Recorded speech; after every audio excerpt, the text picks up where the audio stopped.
Bom dia! Hoje iremos apresentar Simulando o desempenho do sistema previdenciário, seus efeitos sobre a pobreza, sobre mudanças nas regras de pensão e aposentadoria. Irá ser apresentado por mim, Eliane, e pela minha colega Ludmila.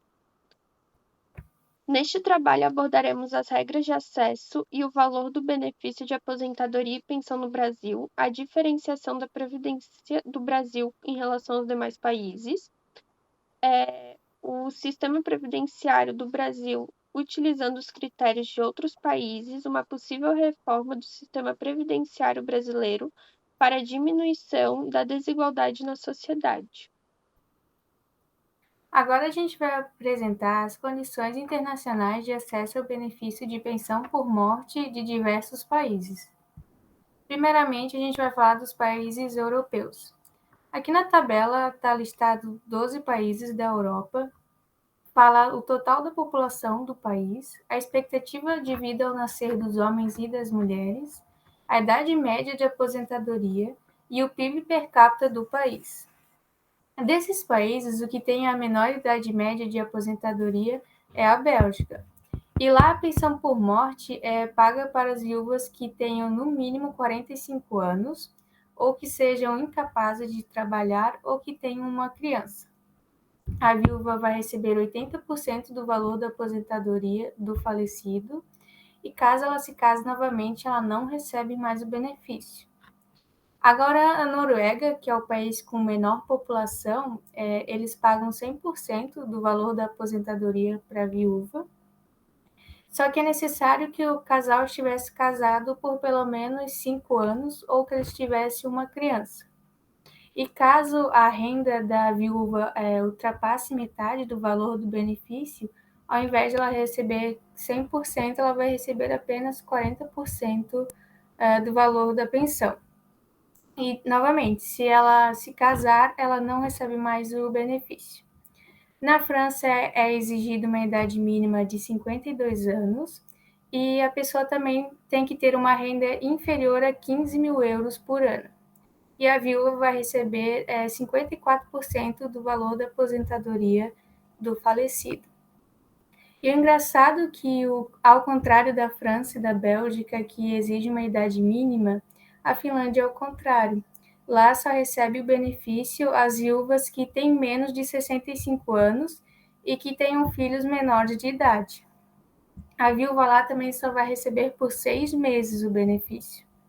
Então a gente consegue perceber que os países se diferenciam muito na questão dos critérios que eles utilizam para fornecer o benefício, né? Alguns exigem idade mínima, alguns exigem que não se case novamente, alguns é exigido que tenha filhos menores de idade, alguns pagam até certo tempo e depois não recebem mais. Então, cada país utiliza o seu critério. Aí agora os países da América em relação ao Brasil, né? Tipo, mostrando os seus critérios. Na tabela é apresentado 6 países, e cada um tem um critério diferente, né? E exemplo, Canadá, a pensão por morte é para viúvas de 60 a 64 anos. A partir de 65 anos é substituída por uma pensão de aposentadoria. Já na Argentina, só recebe se tiver feito 30 contribuições nos últimos 3 anos. E a viúva também só receberá se ela tiver a comprovação de 5 anos casada, ou pelo menos 2 anos e com 2 filhos. Bom, agora os países asiáticos. Lá na Índia, o valor da pensão é de 60% do valor que o falecido recebia. E também é interessante que lá não só a esposa é a beneficiada, mas também os filhos menores de idade, a mãe do falecido e se tiver filha solteira. Lá na China também, não é só a esposa que vai receber o benefício. As crianças e os pais do falecido também vão receber. Só que a esposa vai receber 40% do valor do salário do falecido e os outros que recebem o benefício recebem 30% do salário. Então, depois a gente vê os critérios utilizados pelos outros países, a gente consegue perceber que o Brasil é o país que possui condições de acesso menos restritiva, porque aqui no Brasil a pensão, primeiramente, é vitalícia, ou seja, a pessoa vai receber para o resto da vida. Não é exigida uma idade mínima do cônjuge, não requer carência contributiva, permite o acúmulo integral do benefício com a renda do trabalho e da aposentadoria, e a viúva vai receber 100% do valor que o falecido recebia com a aposentadoria ou a renda do trabalho. Bom, isso faz com que o Brasil tenha um gasto mensal muito elevado só com o benefício de pensão. São gastos R$ 2.503.877.000 por mês só com o benefício de pensão.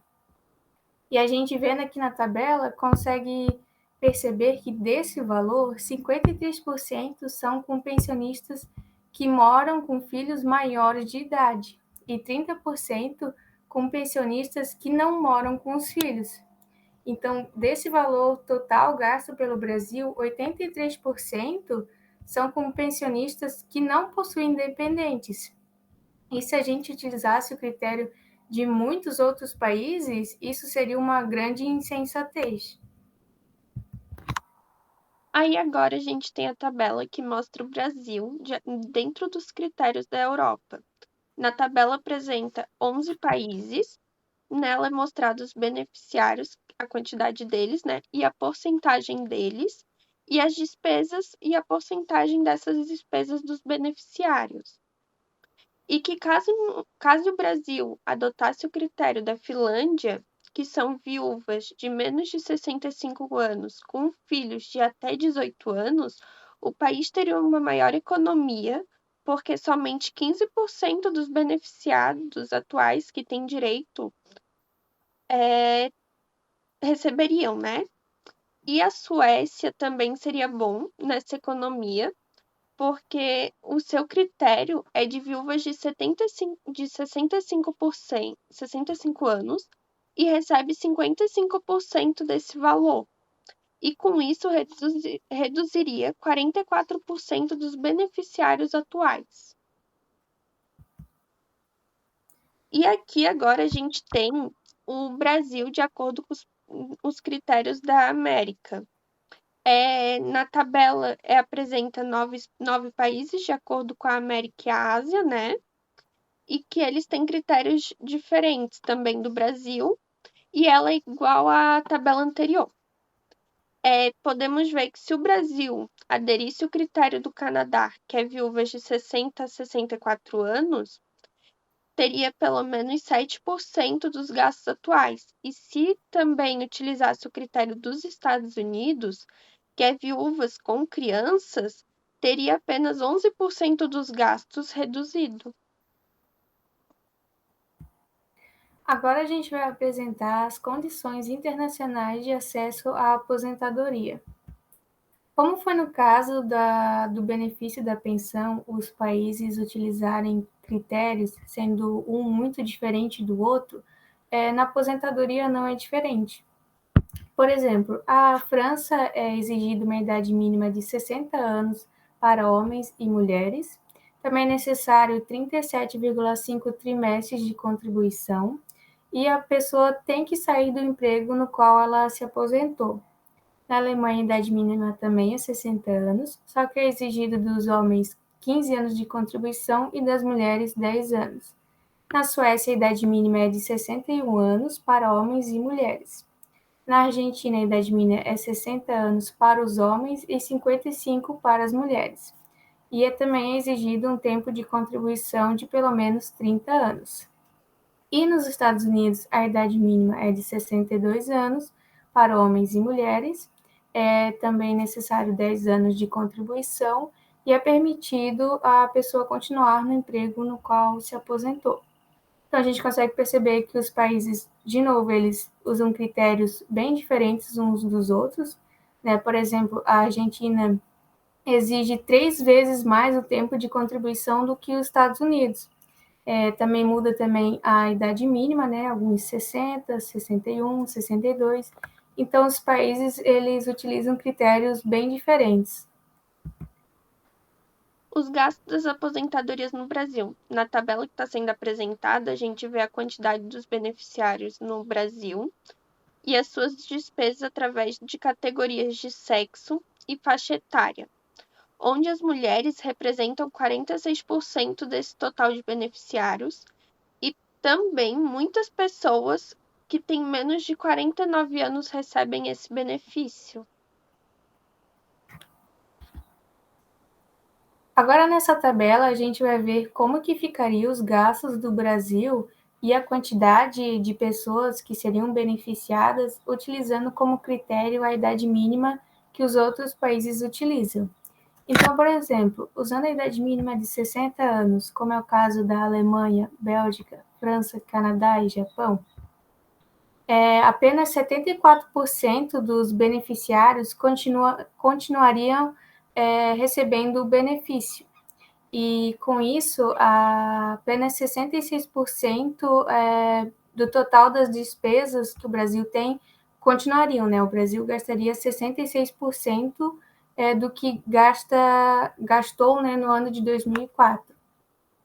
Agora, utilizando, então, um critério mais rigoroso, que é no caso do Reino Unido e do Chile, que é 65 anos para os homens e 60 anos para as mulheres, 65% dos beneficiários continuariam a receber o benefício e seria 55% o total de despesas que o Brasil continuaria a ter com as pensões.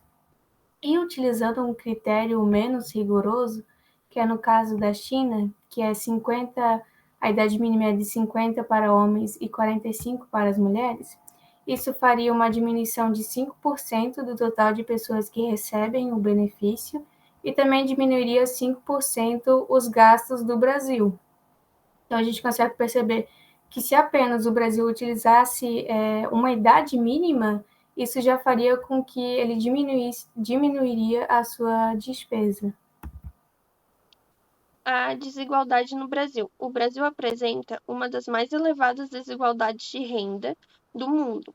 Os 10% mais ricos da população se apropriam de 45% da renda total, enquanto os 40 mais pobres se apropriam de apenas 9% da renda. No gráfico 1, né, que a gente pode ver, ele apresenta a evolução da desigualdade no Brasil através do índice de Gini, que é um meio de medir a desigualdade, e o DITEM, que é uma medida estatística de distribuição de renda. E em 2001 mostrou uma redução de 4%, e a gente também tem o gráfico 2, que apresenta a comparação de desigualdade entre 36 países, e nesse gráfico, né, ele mostra que o Brasil ele apresenta uma desigualdade menor só que a África do Sul e a Malásia. O fator gerador com isso é os tributos, que são regressivos no Brasil. E a gente pode ver com isso que dos temas apresentados em sala de aula, está sendo utilizado a curva de Lorenz na tabela 1, porque o índice de Gini, ele usa ela como uma base para conseguir fazer essa representação da desigualdade. Bom, agora a linha da pobreza no Brasil. É considerado que a pobreza é quando existem pessoas vivendo com uma renda familiar per capita inferior ao mínimo necessário para que elas consigam satisfazer as suas necessidades mais básicas, como alimentação, habitação, vestuário e transporte. Então, a linha da pobreza é esse mínimo necessário. Aqui na tabela, a gente consegue perceber que as regiões do Brasil se diferem muito umas das outras. Enquanto que em Recife era necessário R$ 184,35 para as pessoas conseguirem satisfazer as suas necessidades básicas, na área rural do Sudeste é necessário R$ 106,11 para satisfazer essas necessidades básicas. Então, a gente consegue perceber que as regiões se diferenciam muito. E também, como esses dados são de 2004, é claro que hoje em dia esse valor é totalmente diferente, né? como o Brasil é um país que sofre muito com inflação, com certeza, hoje em dia, uma pessoa que mora em Recife, com R$ 184, não vai conseguir satisfazer as suas necessidades básicas. E também, em 2004, 37% da população brasileira viviam em famílias com renda inferior à linha da pobreza. Então, totalizando 66 milhões de brasileiros. Um dado muito preocupante. A gente pode ver que na desigualdade no Brasil, a incidência de pobreza é muito maior entre os jovens do que entre os adultos, principalmente entre os idosos, né? O gráfico 5, ele apresenta o percentual de pobreza no Brasil e verifica o quanto maior a idade, menor o grau da pobreza. E o gráfico 7, ele apresenta os dados da renda por idade, caso a gente utilizasse a fórmula do hiato médio de renda, que é a classe de indicadores de intensidade de pobreza, que classifica se é muito pobre ou pouco pobre, onde a letra Y é a renda de I, enzima pessoa pobre, a letra N é o tamanho da população da região, né, que quer ser estudada, e a letra L é a renda de linha de pobreza daquela região. Bom, agora a gente vai apresentar dois gráficos que mostram o rendimento de aposentadoria e de pensão segundo os DCIs de rendimento domiciliar per capita. Observando aqui o gráfico, a gente consegue ver que o rendimento de aposentadoria de mais de 10 SMS é muito maior no último decil de renda, ou seja, o último decil de renda é os 10% da população, os 10% mais ricos da população do que os outros decis. Então, são cerca de 15% dos domicílios mais ricos possuem aposentados com esse valor de mais de 10 SMS por mês. No caso das pensionistas, no grupo que são os 10% mais ricos, a gente consegue ver um destaque de 5 até 10 SMS e de mais de 10 SMS. Então, são cerca de 87 mil viúvas no último decil de rendimento domiciliar per capita, com benefício de mais de 10 SMS. E entre elas, 42% vivem em domicílios sem os filhos, e 48% vivem em domicílios com filhos maiores de idade. Ou seja, nesse último decil de rendimento, com mais de 10 SMS, apenas 10% tem como dependentes filhos menores de 18 anos. E agora a gente vai falar se é possível, gastando o mesmo montante, o Brasil melhorar as condições de vida da população como um todo, simplesmente implementando outras regras na Previdência para reduzir o caráter concentrador do sistema. Então, a gente vai supor que todas as pessoas que recebem o benefício continuarão a receber o benefício, só que algumas vai reduzir o valor. Então, a gente vai utilizar o critério da Itália, onde lá as viúvas recebem 60% do valor que o falecido recebia, recebem 80% caso haja uma criança e recebem 100% se tiver mais de uma criança. Utilizando esses critérios, o montante que deixaria de ser pago com pensões seria de 680.796.000, aproximadamente 24% do total de despesas com pensões que o Brasil tem. Então, simplesmente adotando esse critério, onde todas as pessoas continuariam a receber o benefício, só que algumas iriam receber menos pelo fato de não terem crianças, não terem pessoas que elas tenham que criar, que tenham que sustentar. Aí agora a gente tem dois gráficos que mostram a carência de renda dos mais pobres e são mostrados de duas formas, né? Dois meios. Um por idade e outro por valores. E com um repasse de 5.420 milhões de pessoas deixariam de ser pobres, redução de 3%. A razão de renda média entre mais de 20 e os menos de 20, né, reduziu de 21,9 para 18,9 e de mais de 10 e menos de 40 de 19,5 para 17,9. A renda apropriada pelos 20% mais pobres aumentou 15% com a simulação.